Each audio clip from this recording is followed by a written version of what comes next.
Namo tassa bhagavato arahato samma sambuddhassa.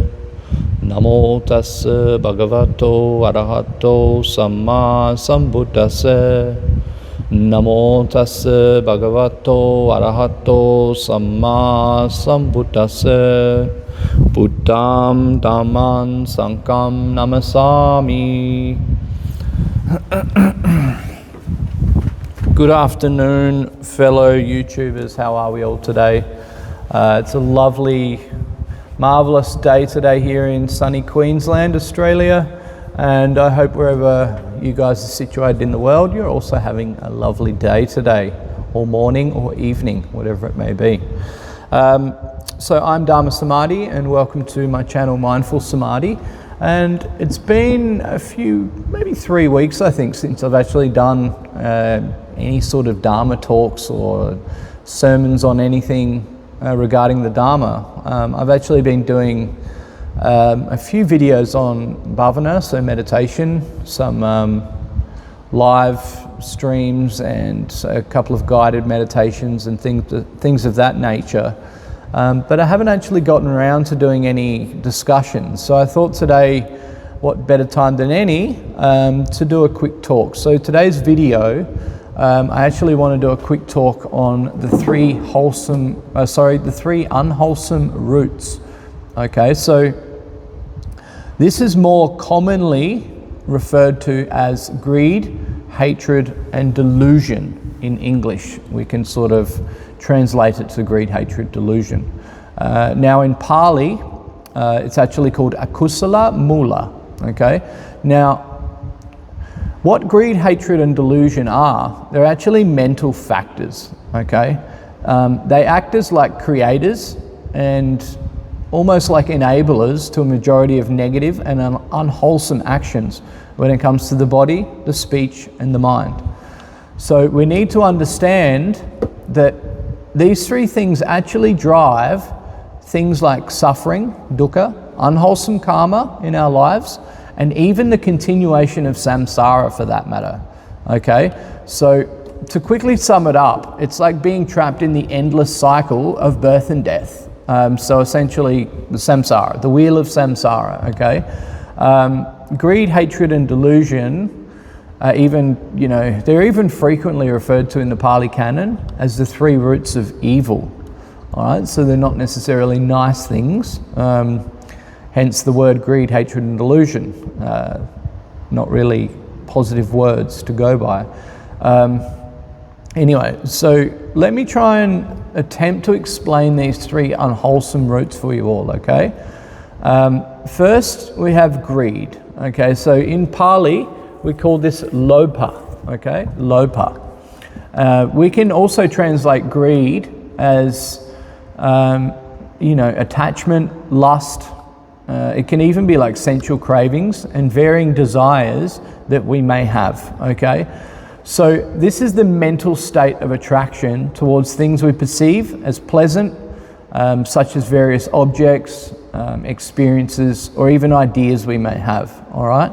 Now, what greed does is it actually manifests itself as wanting and this apparent needing to acquire and possess things, consume things, and also cling to things that we may find agreeable as human beings. So this can be a wide range of things. For example, things like sensual pleasures. It could be a self-status, some form of egotistic kind of status that we want to label or give ourselves. It could be self-praise as well, again, stroking the ego. And then we have things like the more commonly things that you can find in life, like cravings towards sex, drugs, alcohol, could be jewelry, could be motorbikes and cars and varying vehicles, could be food. What did I mention? Jewelry as well, watches and gold and things like this.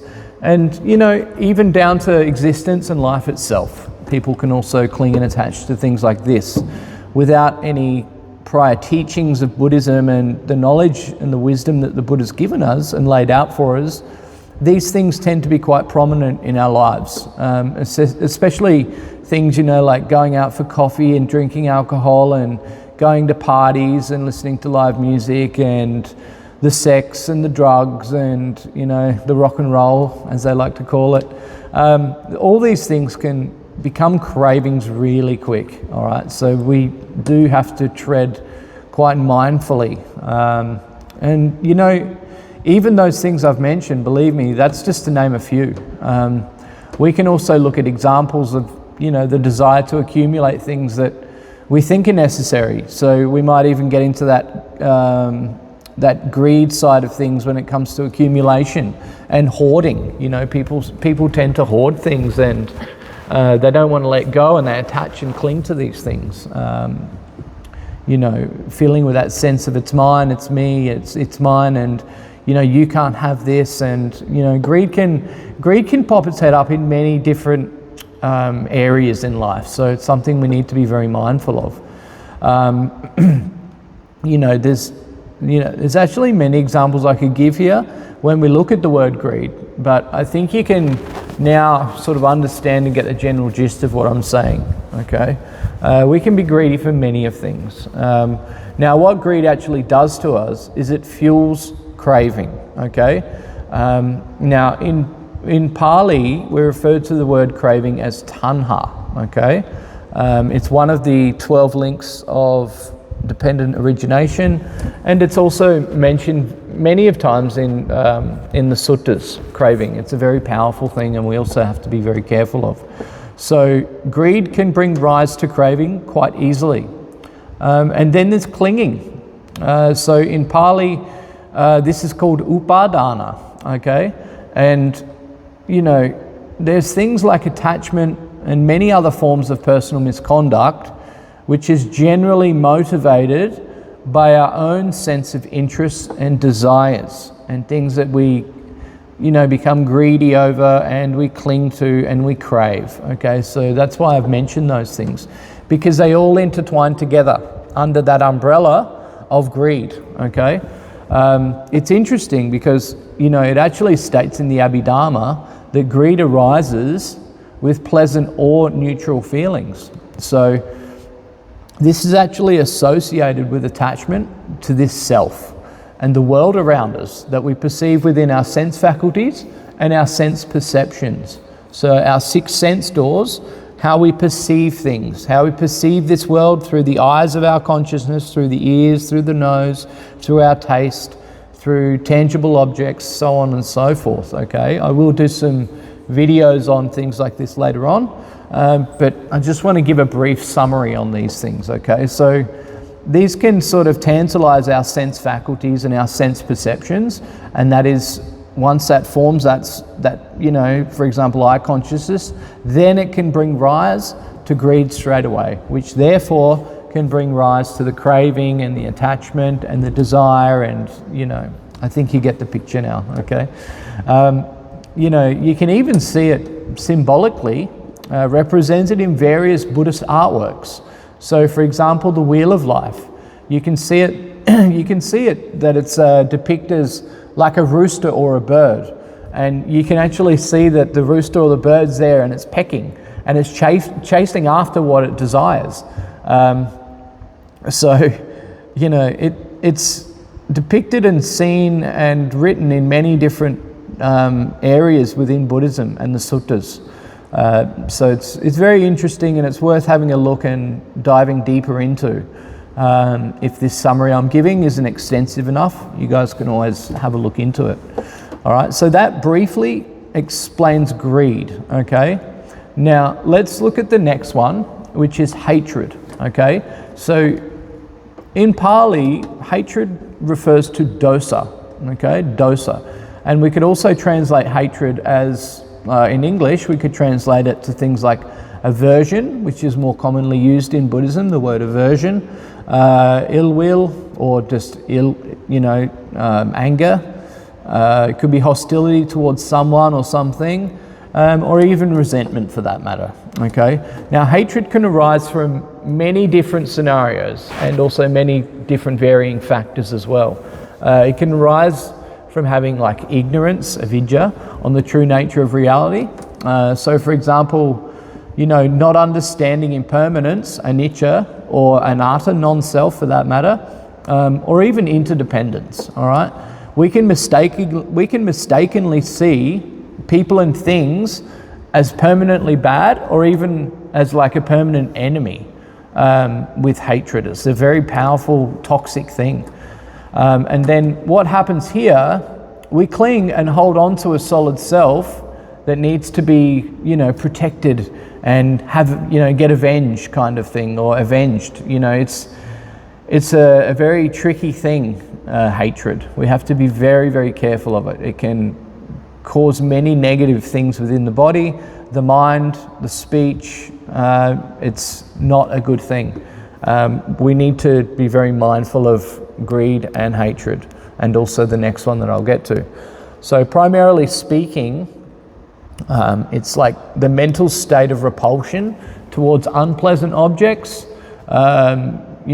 people, things, or even situations that we may have crossed in our lives. So majority of the time it's towards people, you'll find, and also it can also be unpleasant objects, but most of the time it's usually to people or situations that we form this hatred, and that's where it sort of originates from. Hatred kind of manifests itself as irritation, rage, envy, contempt, wishing harm upon ourselves and others, or even rejection of what is disagreeable. So in essence, it drives harmful actions like harsh speech, violence, retribution, and it's inevitably always tied to painful feelings, okay? So in the progression of defilements, it often arises when greed is actually frustrated, all right? When it's not getting what it wants, that's when it usually arises and turns into the hatred. So for example, when desired things are blocked, unattainable or lost, all right? So that's hatred. And again, you can kind of go into hatred for, many of hours talking about the topic. I think most of us, well, all of us have had hatred in our lives at some stage, and we've all garnered hatred towards something or someone at some stage in our life. So I'm sure with a bit of common sense and common knowledge, we can have a good understanding of what hatred is, okay? Now, lastly, we have delusion, okay? Now, this one ties to the first two. I'll explain that later. But basically, delusion in Pali is called moha, okay?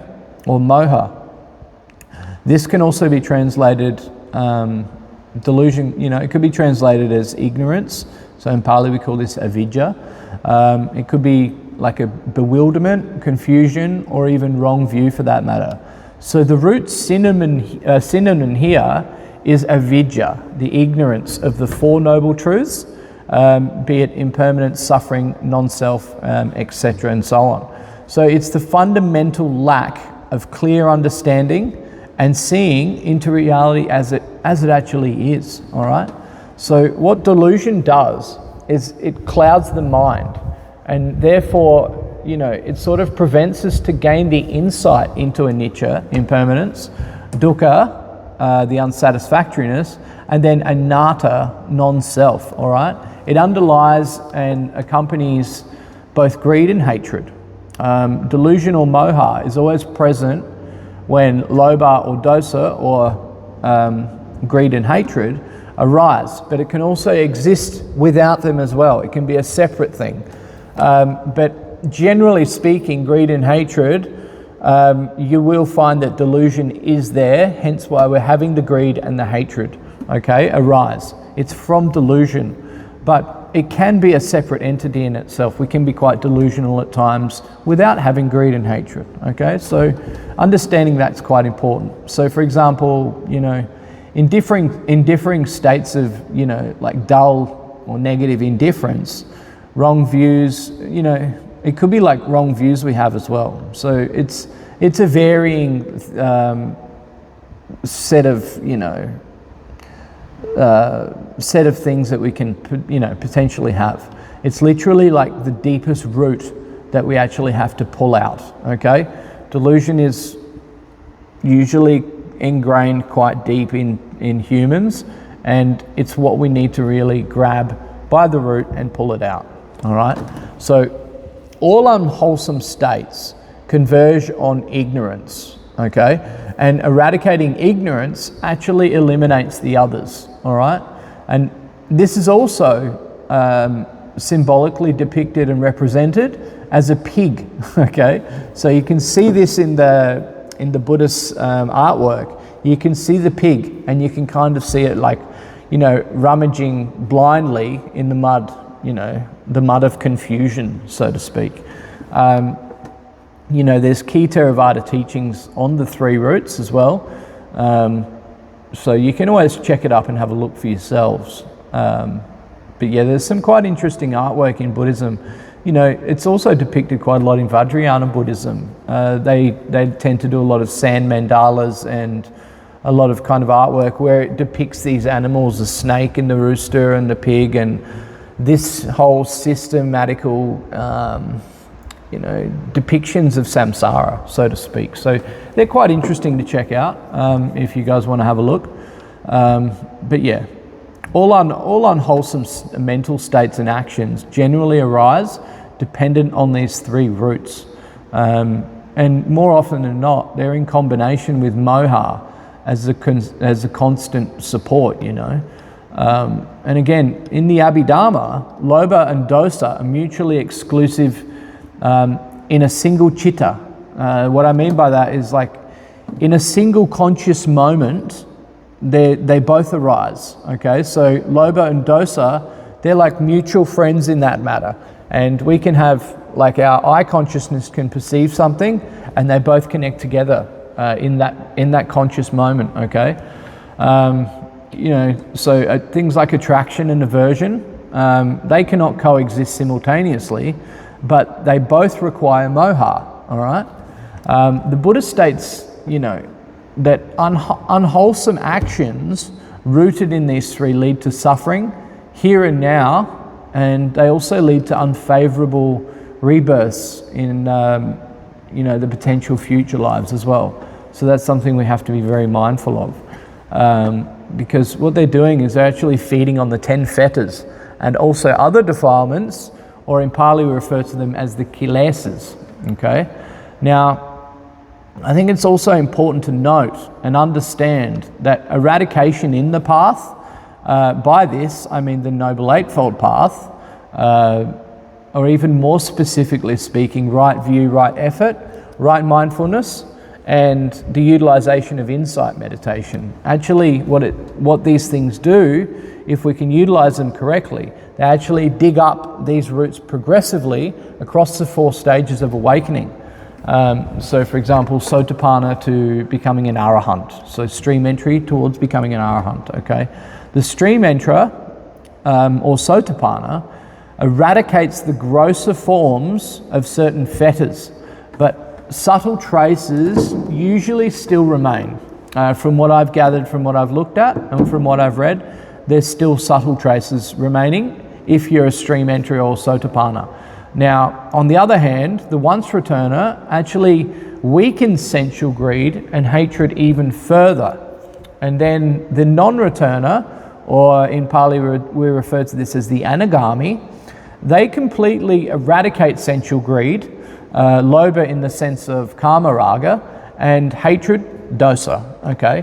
And lastly, we have the arahant. Now, the arahant eradicates all remaining traces, including the subtlest of delusions and ignorance, or avidya, things like conceit, restlessness, and craving for existence, and therefore achieving full liberation. So the arahant is that final stage where they're eradicating all these defilements and then achieving nibbana, or liberation, however you want to refer to it.